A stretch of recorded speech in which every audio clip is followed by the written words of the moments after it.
Halo semuanya, kembali lagi di podcast Simfoni episode 2 yaitu seputar isu menarik, perspektif dan juga beropini.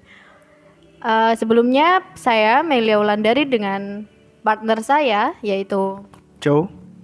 akan membahas tema untuk episode kedua yaitu tentang mengagungkan perempuan.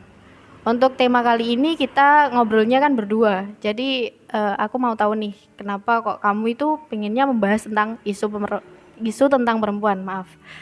Itu menurut kamu itu kenapa alasannya?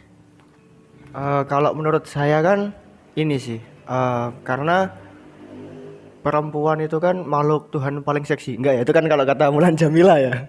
Eh, ini sih sebenarnya terinspirasi juga dari beberapa film kayak Titanic, terus ada juga eh, pemikiran tokoh seperti Rocky Gerung itu kan bilangnya kurang lebih gini ya. Wanita itu indah dalam ide, tapi kan mengerikan dalam realita kan gitu. Jadi begitu kompleks atau abstraknya perempuan ini sehingga menurut saya oke lah untuk dibahas di podcast Simfoni episode kedua ini. Jadi seperti itu. Oke, kalau alasannya kira-kira kurang lebih gitu ya teman-teman.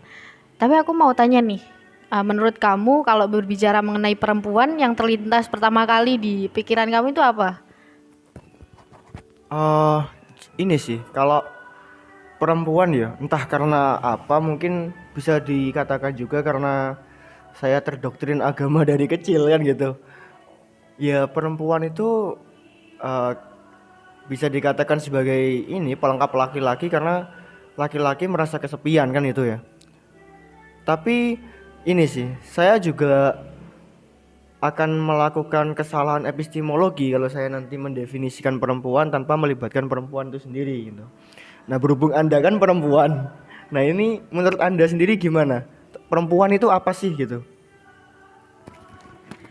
Ya kalau dikembalikan kepada saya selaku perempuan itu sendiri, ya perempuan itu adalah orang yang berperan dalam merawat juga melindungi para generasi penerus gitu.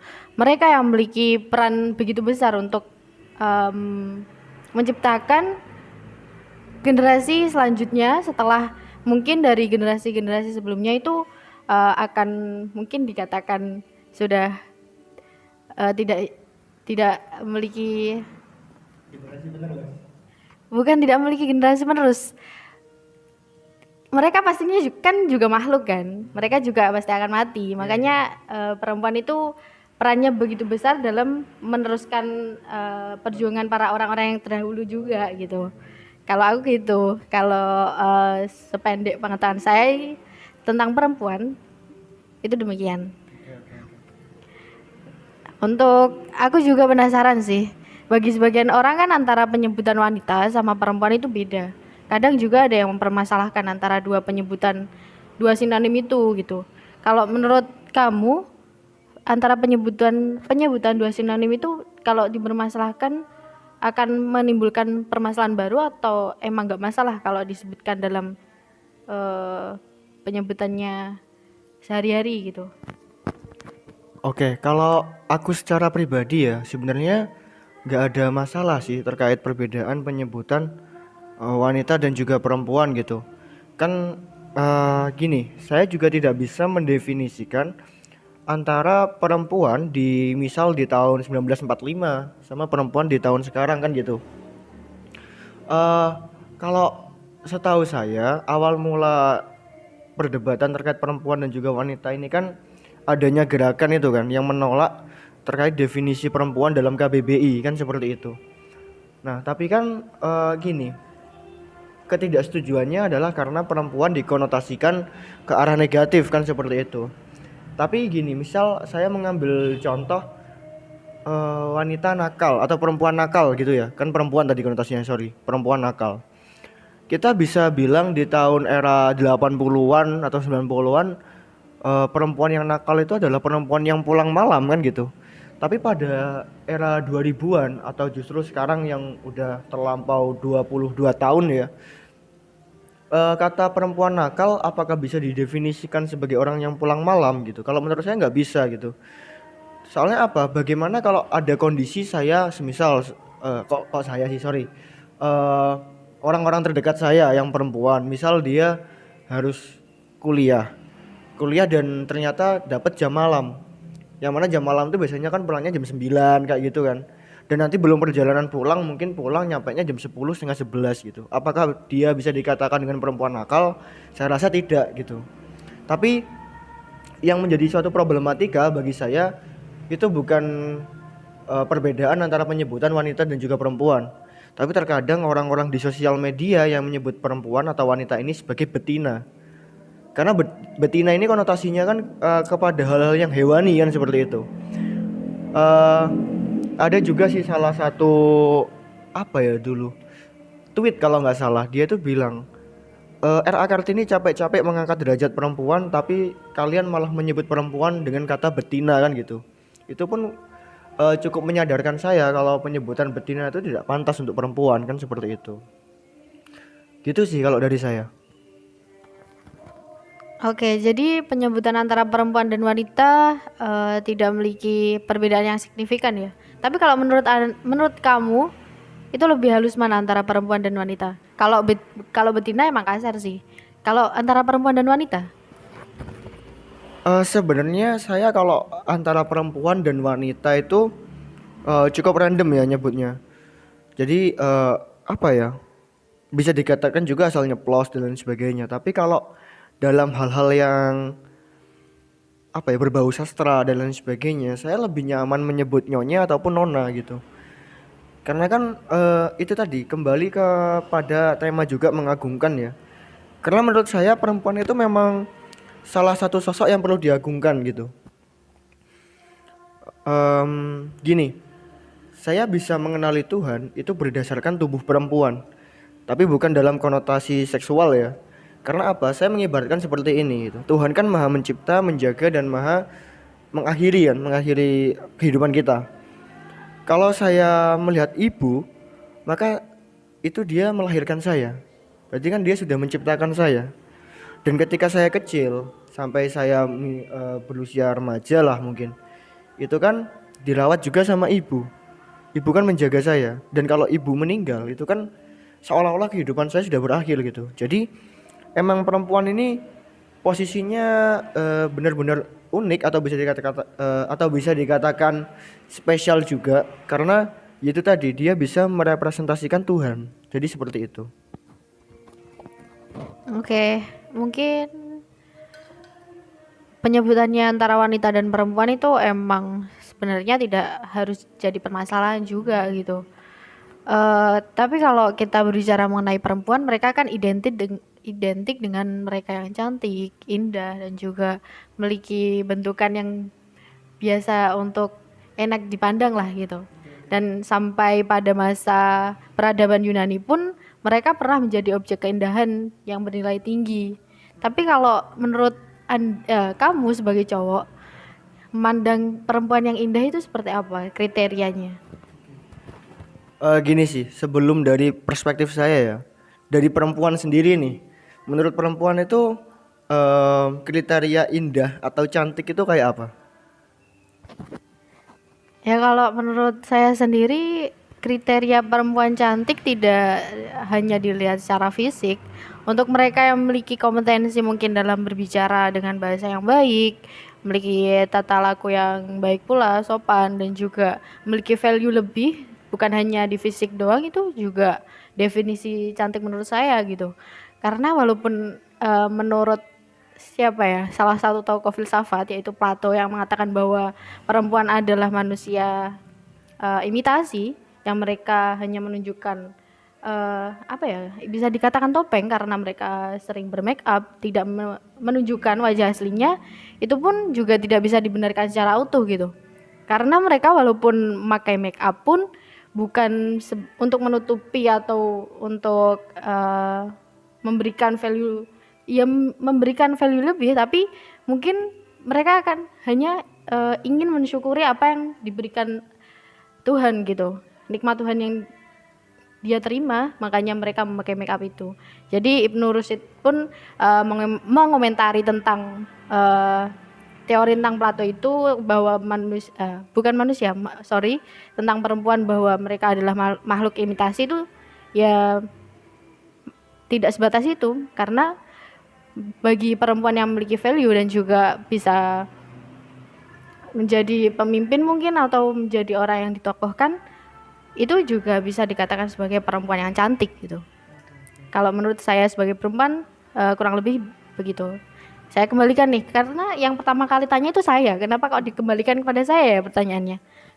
Oke, karena ya seperti awal tadi lah, kalau saya tidak melibatkan perempuan untuk mendefinisikan dirinya sendiri, maka itu kan salah satu bentuk kejahatan epistemologi kan gitu. Kalau saya boleh berbicara secara radikal, sebenarnya tidak ada kriteria terkait keindahan atau kecantikan dari perempuan.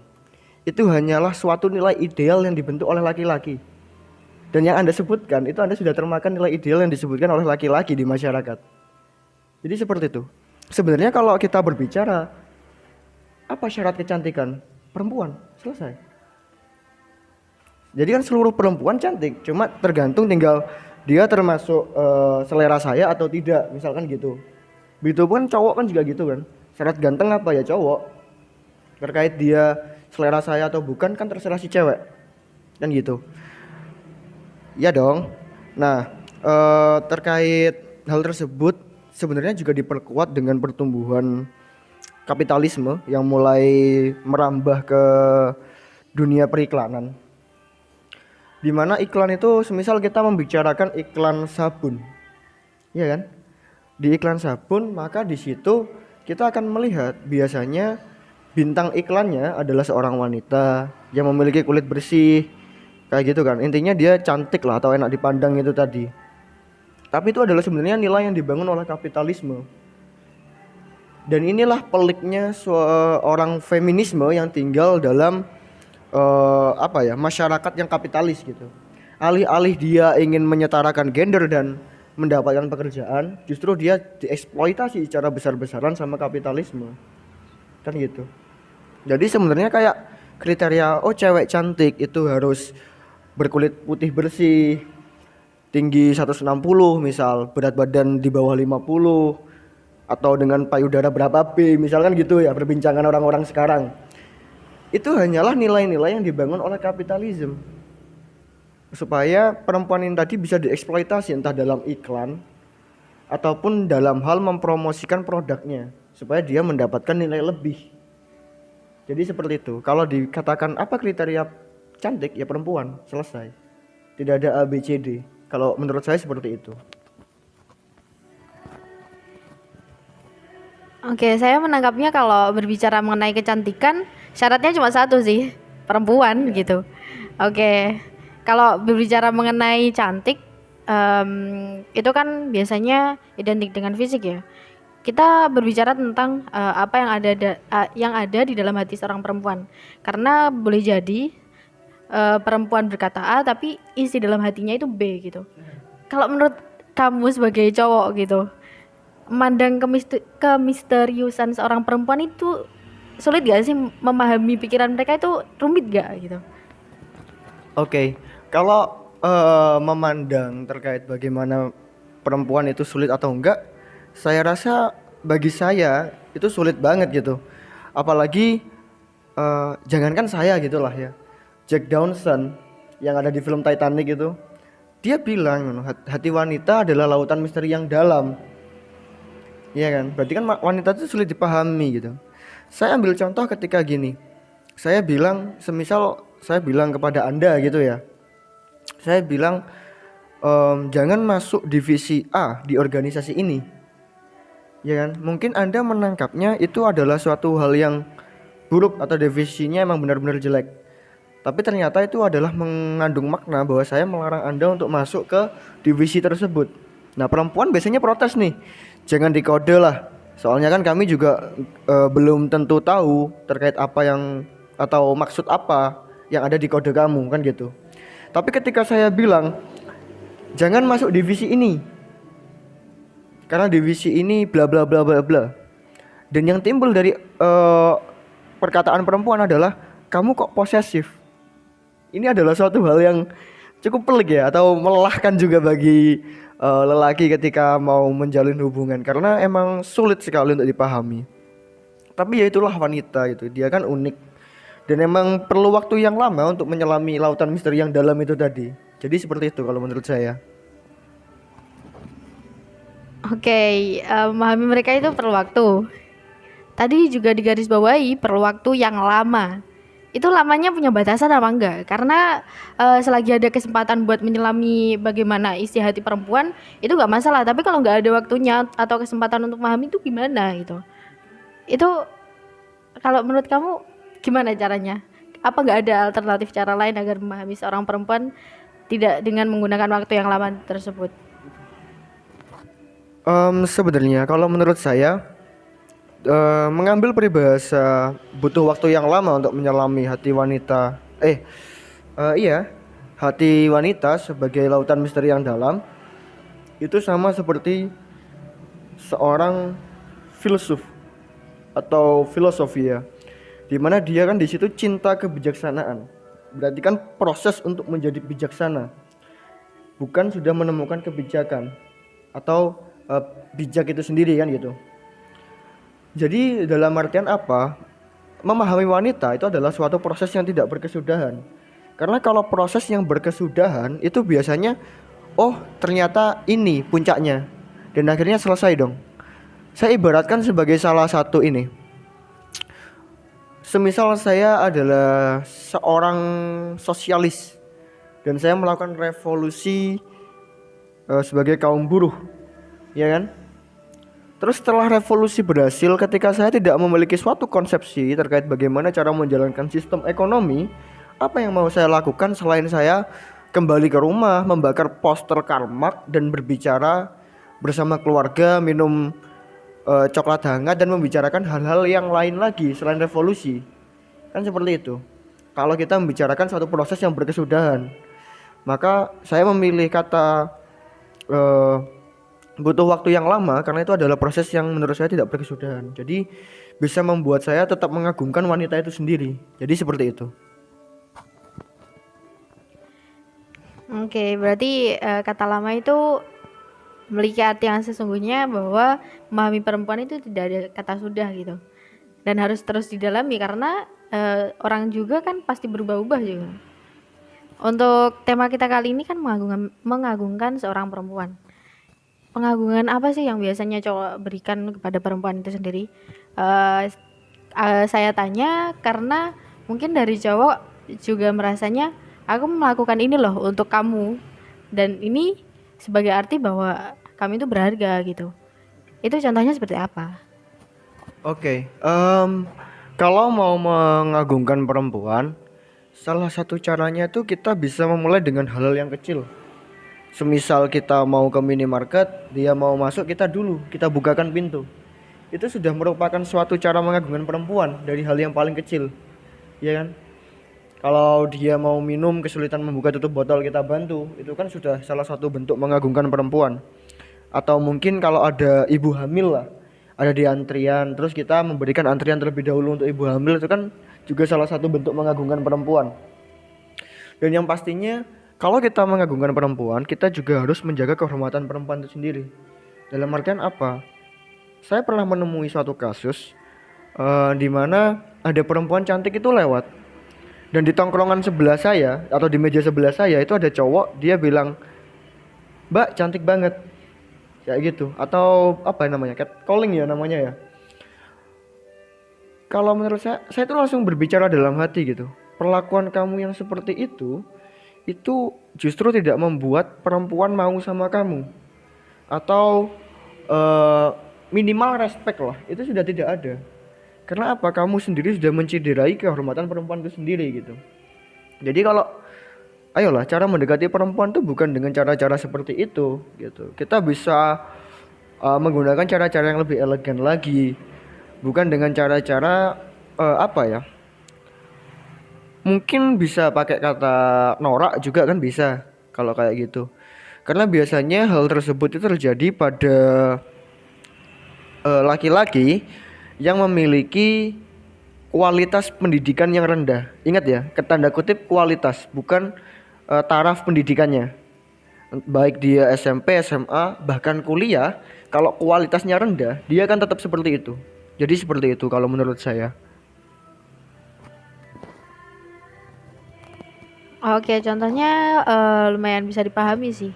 Karena sebagian dari mereka yang mungkin dikatakan sebagai cowok yang kurang peka, itu tidak bisa melakukan hal yang sepele-sepele tersebut. Padahal kalau hal sepele itu dilakukan, perempuan pun merasa kayak eh, bahwa cowoknya itu sayang banget sama dia, terus mereka juga merasa dihargai. Apalagi mereka juga merasa diagungkan pula, yang seperti tema kita hari ini.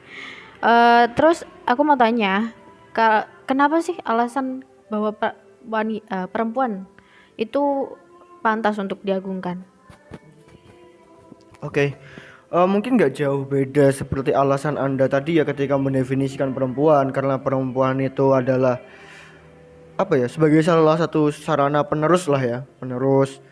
Dan kalau menurut saya tadi, karena saya memandang perempuan pertama dari sosok ibu yang merepresentasikan Tuhan itu sendiri gitu. Jadi inilah, kalau saya pernah dengar salah satu peribahasa itu, bukan peribahasa sih, eh, apa ya namanya, ungkapan satu tokoh. Dia bilangnya kan, perempuan itu bukan diciptakan dari tulang kepala atau bukan dari tulang kaki lah misal gitu, tapi diciptakan dari tulang rusuk pria yang fungsinya untuk melindungi pria itu sendiri gitu, ya kan. Makanya kita harus menghormati dia, menjaga dia, dan lain sebagainya gitu. Ya mungkin misal gini, kalau untuk apa ya, quotes dari saya sendiri ya terkait bagaimana perempuan itu, quote saya adalah, agungkanlah perempuanmu maka kamu akan menikmati hidupmu. Mungkin seperti itu kalau dari saya. Oh iya, sebelum aku minta quotes untuk hari ini sudah dikasih. Bisa diulang dong, aku soalnya mungkin bisa digarisbawahi sama teman-teman. Karena kalau ngomongin peribahasa bisa dibuat untuk snap WA atau di IGS gitu. Diulang untuk digarisbawahi atau di caps lock juga bisa. Oke, jangan lupa di caps lock, di bold, underline sama di italic juga ya. Jadi quotes-nya adalah, agungkanlah perempuanmu maka kamu akan menikmati kehidupanmu. Jadi seperti itu. Oke, keren.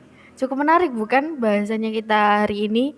Karena kalau ngomongin perempuan itu, kalau sebatas hanya 5 pertanyaan kayaknya kurang sih. Mungkin mau nggak kalau dibuat beberapa episode bahasnya itu tentang tema yang sama gitu? Boleh banget. Boleh nih. Untuk teman-teman, kalau ngomongin perempuan kan emang tidak sebatas bahwa dia itu adalah makhluk yang dipandang secara fisik gitu ya. Karena kalau sebatas itu ternyata itu terlalu sempit gitu. Dan kita pun juga setelah berbincang-bincang ngomongin tentang perempuan dari perspektif perempuan dan laki-laki, juga memiliki pendapatnya sendiri-sendiri mengenai perempuan itu sendiri gitu. Jadi untuk episode kedua dengan tema mengagungkan perempuan saya rasa sudah cukup. Dan tentunya jangan lupa untuk channel kita untuk disupport, di subscribe, untuk di share ke teman-temannya, dan juga bisa di like untuk setiap episode dari Simfoni ini. Bisa komen juga buat request mau pembahasan apa, kan kita juga bisa memberikan lah ya. Karena sebagai seperti tagline kita kan, bertambahnya pengetahuan Anda itu adalah sarana kita masuk surga, kan gitu. Betul banget. Baru saja saya mau closing dengan kata-kata itu sudah ditutup.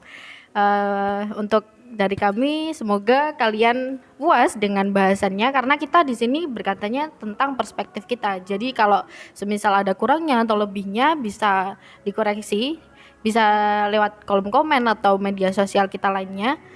Dan tentunya dengan tagline yang sama untuk closing hari ini, karena semakin bertambahnya pengetahuan Anda, semoga bisa menjadi alasan untuk kami masuk surga.